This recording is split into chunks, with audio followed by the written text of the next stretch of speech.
Gravando. Estou aqui com ela, maravilhosa. Tenho cabelo com 5 cores. Queria saber o mais da sua vida.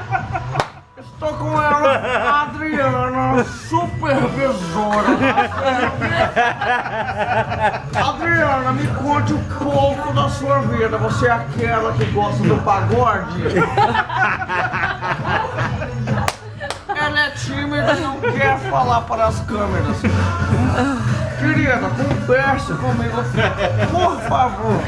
Guardou um dedinho na minha imagem, velho. Você já faz isso, querida. Eu vou ajudar. Eu queria saber o porquê de você ter esse cabelo multicores. Foi erro do cabeleireiro? Foi falta de dinheiro para terminar o processo? Eu quero saber o que está acontecendo na sua cabeça.